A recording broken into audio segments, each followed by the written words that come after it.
లడ్డూలో కల్తీ నెయ్యి వాడడంతో తిరుమలలో అపవిత్రం జరిగిందంటున్న టీటీడీ రేపు శాంతి హోమానికి సిద్ధమైంది.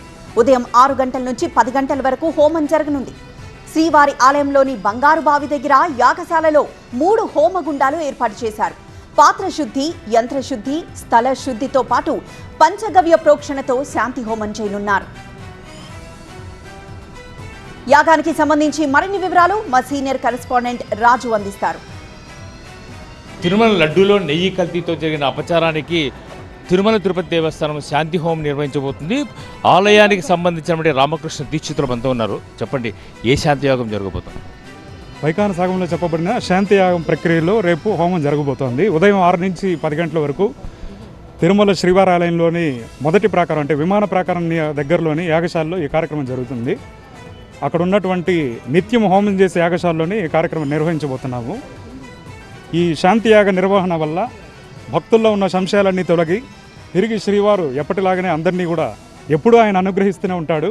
కానీ ఈ సంశయం అనేది ఉంది కాబట్టి ఇప్పుడు ప్రత్యేకంగా ఈ కార్యక్రమం దోష నివృత్తి కోసం చేయబడేది. అంటే ఖచ్చితంగా దోషం జరిగిందని చెప్పేసి భావిస్తున్నారా? నివృత్తి కోసం యాగం చేస్తున్నాం. సంశయంతో ఏ పని చేయలేం కదా.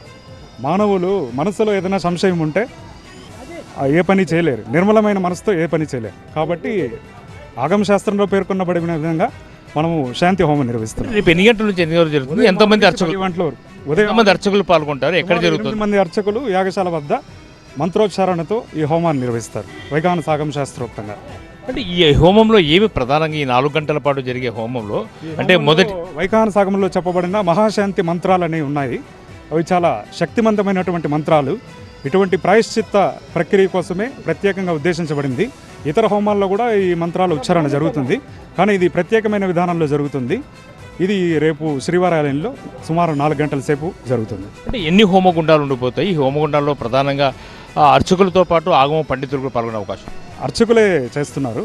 సమయం తక్కువగా ఉంది కాబట్టి ఉన్న అర్చకులు దీంట్లో నిష్ణాతమైన వాళ్ళు ఎవరైతే ఉన్నారో వాళ్ళ ద్వారానే ఈ హోమం చేయబడుతుంది. ప్రధానంగా మీరు రామకృష్ణ దీక్షితులుగా ప్రధాన అర్చకులుగా మీరు పాల్గొంటున్నారు? అవును, ప్రధానంగా నేనే ఉండి ఇతర ఆగమ సలహాదారుల పర్యవేక్షణలో ఇతర అర్చకులు మంత్రోచ్చారణకి సహాయానికి ఉంటూ ఈ హోమ కార్యక్రమాన్ని నిర్వహించబోతున్నాం. మహాశాంతి హోమం ద్వారా ఖచ్చితంగా 4 గంటల పాటు జరగబోతుంది. ఆలయంలోని బంగారు బావి వద్ద ఉన్నటువంటి యాగశాలలో దీన్ని నిర్వహించబోతున్నారు. 8 మంది అర్చకులు ఇందులో పాల్గొనబోతున్నారు. ఆగమ పండితుల సలహా మేరకే ఈ యాగాన్ని, ఈ హోమాన్ని టీటీడీ నిర్వహిస్తుంది. రేపు ఉదయం 6 గంటల నుంచి ఉదయం 10 గంటల వరకు 4 గంటల పాటు 3 హోమగుండాలను ఏర్పాటు చేసి టీటీడీ శాంతి హోమాన్ని నిర్వహించబోతోంది.